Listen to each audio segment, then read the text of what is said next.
জিএসটির নয়া রূপান্তরে ব্যবসায়ী থেকে সাধারণ মানুষ লাভবান হবেন, এ কথা গতকালও বিধানসভায় বলেছেন মুখ্যমন্ত্রী ডক্টর মানিক সাহা। আজ ব্যবসায়ীদের সঙ্গে জিএসটির নয়া রূপান্তর নিয়ে মত বিনিময় করলেন মুখ্যমন্ত্রী ডক্টর মানিক সাহা। রাজধানীর মহারাজগঞ্জ বাজারে আজ গিয়েছিলেন মুখ্যমন্ত্রী। বাজারে থাকা ব্যবসায়ী সহ সাধারণ ক্রেতাদের সঙ্গেও কথাবার্তা বলেন তিনি। কিভাবে এই নয়া রূপান্তরে মানুষের লাভ হবে তা তুলে ধরেন ব্যবসায়ী সহ সাধারণ ক্রেতাদের সামনে। সংবাদ মাধ্যমকে মুখ্যমন্ত্রী তার মহারাজগঞ্জ বাজার পরিক্রমা নিয়ে কি জানিয়েছেন দেখুন।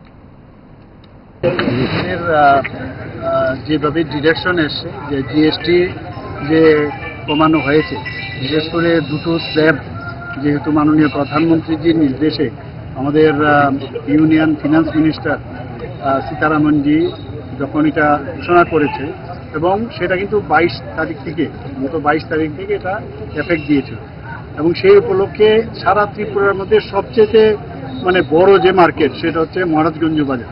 সেখানে আজকে আমি এসেছি, এসে মাননীয় প্রধানমন্ত্রীজি যে এই কাজটা করলো সেটার বিষয়ে কি প্রতিক্রিয়া, এক তো যারা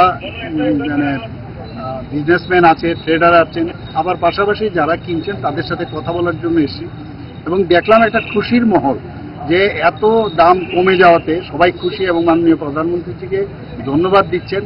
স্বরাজের চরকা সুতো, স্বদেশী আনান্দান, কুটির শিল্পের জয়যাত্রা, গাই বাংলার গান। বাংলা আমার তৃষ্ণার জল, তৃপ্ত শেষ চুমুক, আমি একবার দেখি বারবার দেখি বাংলার মুখ। প্রিন্স দ্বারকানাথ ঠাকুর বাঙালির ব্যবসায় বাংলাকে শ্রীময় করতে চেয়েছিলেন, ঠিক সাহা টেক্সটাইল ও আমার বোধও তাই। সাহা টেক্সটাইল 51/2 হিন্দুস্তান পার্ক আমার বাড়ি, হরিতলা বারাসাত, কাঁচরাপাড়া মণি এবং অনলাইন স্টোর বুনন এখন আগরতলায় কর্নেল চৌমুহনী। নমস্কার।